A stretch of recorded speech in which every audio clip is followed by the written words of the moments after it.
Hi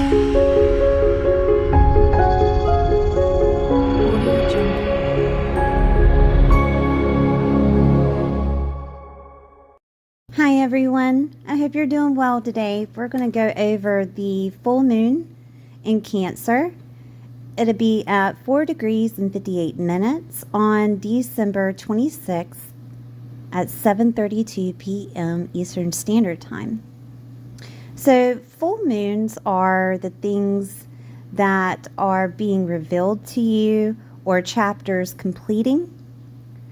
It is releasing emotionally of Cancer energies, and that includes family, home, mother figures, nurturing yourself and nurturing others. Full moons are always the sun opposing the moon, so the sun opposing the moon will be at Capricorn, 4 degrees and 58 minutes. The moon will be stationed in Cancer. We are going to look at the houses that the moon is in your chart, and also the sun.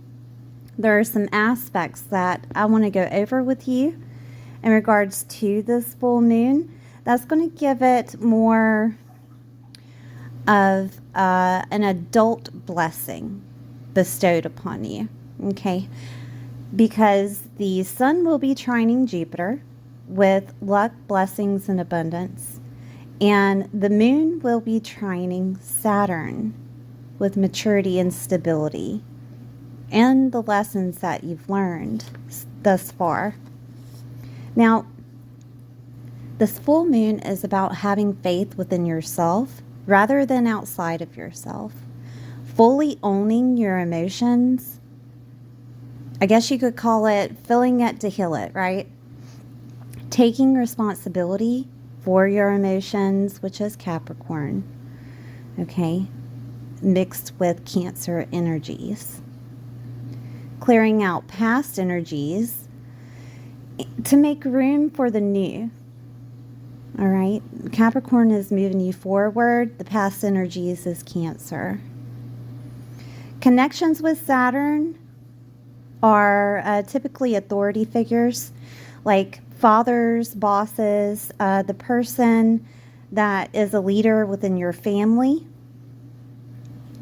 There will be an emotional healing that will come, and you will see that you have grown and are already, that you are ready to let go, okay? I do apologize, Mercury is retrograde. That you're ready to let go of that energetic pull with grace, because now you are the authority within your world and you understand. You understand that heavy is the head that wears the crown, and you can have compassion for those people that are of authority within your life, okay? So I'm going to go through the signs. Please look at your sun, moon, and rising sign to get a bigger picture of what is happening in your world. I'll see you soon. Hi, Aries. I hope you're doing well today. Let's make sure the volume is up. I probably do that every time, Aries, but I just want to make sure that you can hear me. Okay, so let's look at this full moon that is happening in Cancer. Cancer is in your 4th house. The 10th house is activated with Capricorn having the sun there. So it looks like this full moon, you are releasing energetic pulls from family, from home, from mothers, from nurturing yourself and nurturing others. There could be some boundaries that are happening here, okay? With Cancer energy, those boundaries are pushing emotionally, all right? So there could be too much attachment with a mother figure. There could be too much attachment with parents in general, because both houses include mother and father. So we have 4th house, family, which could be also mother and father, and 10th house, which is father figures and authority figures that are in your life. So there is a growth here emotionally of how you see your parents. All right. And you're giving them compassion for that growth, if that makes any sense. It's almost like you're actually appreciating it. Okay. This could also look like you deciding to let go emotionally within the workspace. And because the 10th house, it reveals your professional life, your career. It also defines your status and reputation. And when I say status and reputation, I mean the way that people see you in a whole. Okay, so if you've always been that person that has always been there for other people, that may change during this full moon. You may have an emotional epiphany of releasing the attachment to others, okay, in the way that they see you.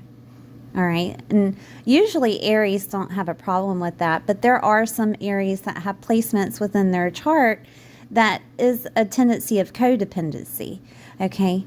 And if that has been a thing within your life, get ready, because you're getting ready to depend on yourself. Okay.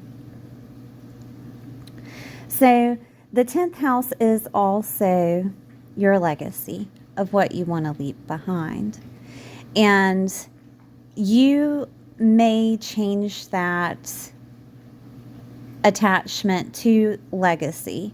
Like say that you've always wanted to leave money behind, you know, after you're gone. And now it's changing. Rather than materialistic things, you want to leave behind who you are as a person to the ones that you love. Okay. Now, the 4th house also deals with property, home. And there is a possibility during this time that you decide to move, that you decide to leave behind a home, that you decide to leave behind a property. And there could be family ties within that, whether it is the community that you reside in, or whether they have something to deal with that property or home, like they're on the mortgage or they provided you land or whatever. You decide to leave that behind. You're releasing it, okay? That is a possibility here. It can turn into an actual tangible thing that you release, all right? Because there are emotional ties with that. Let's see. Let's look at the aspects we have here. We have the sun trining Jupiter. And Jupiter is within Taurus at this time, which is your 2nd house. And when the sun is shining a light with Jupiter, it is bestowing blessings upon you that could include income, that could include money, that could include something being provided for you divinely. Like this is divine timing, okay? This could also look like, because the sun can represent father figures, that a father figure helps you with money to give you that release of home, to find a home, to help you with a job, something of that nature. There could be something there because it's trining it.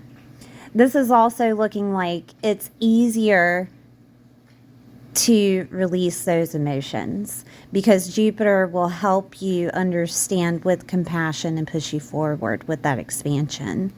Okay. This also looks like you gaining the confidence to do so because the 2nd house reveals your confidence, reveals the values and morals that you hold deep within yourself. All right. We do have the moon trining Saturn. And with the moon trining Saturn, Saturn has been in the 12th house for a little bit in Pisces in your chart. And Saturn has been giving you the lessons of you need to take your time with the decisions that you make. This could also be Saturn saying, You need to sleep more. You need to rest more.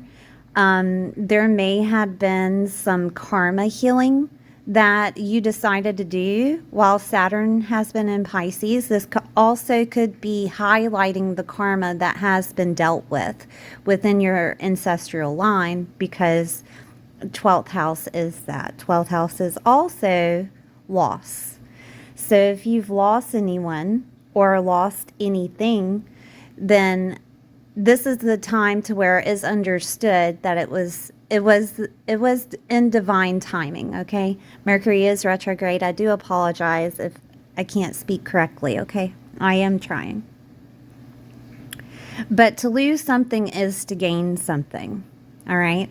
Whether that had been a job, whether that had been a pet, a person, grief is here in the 12th house, and Saturn could have been there actually making you see that grief. You could have went through a time of, like, say that you have a habit, whether that's smoking, drinking, doesn't matter what you're smoking or what you're drinking, right? It could be even eating, right? Pisces is habits. And Saturn made it to where you couldn't do those things anymore. And then all of those emotions came up, right, that you had to deal with. This is your growth. This is you handling your shit, okay? All right? I mean, that is the lesson of Saturn. With it trining the moon, because you have handled your shit, right, this will be easier, okay, for you to handle. The emotions that need to be released, the things that you have to do, the action that you need to take, this will push you forward, Aries. All right. Also, it is sextiling the sun. So if this does deal with you pushing out emotions in regards to father figures, bosses, or anything of that nature, it's almost like they will be proud of you for it, you know, if that makes any sense. It's a catch-22 whenever you had been trying so hard to get someone's approval, and then all of a sudden you stop, and then they come back and see that you have grown. That is what's happening, okay? We also have another aspect that I had forgotten to include within the initial video, Mercury retrograde. And that's exactly the aspect that we're going to talk about. I think this is happening the day after. I'm not for certain. With Mercury retrograde and Mars being conjunct in Sagittarius, okay, which can bring a little bit of aggression within communication, but it can also motivate you. It can also motivate your mind to do what needs to be done. So let's look at Sagittarius within your world. And it is hitting the 9th house. And the 9th house is your belief system, is you seeing the bigger picture. Okay? So the aggression could actually come from some type of teacher, some type of in-law, some type of grandchild. Okay? If there's some miscommunication or anything of that nature, those are the people that rule this house. Preachers are here too, okay? But this could also just look like you trying to make sense of the emotions. Aries aren't very emotional, okay? They are more likely to take action before asking questions. So this is making you see the emotion, and that can really be confusing, okay? So for you to have that sight of the emotion itself, your beliefs have to change about the subject.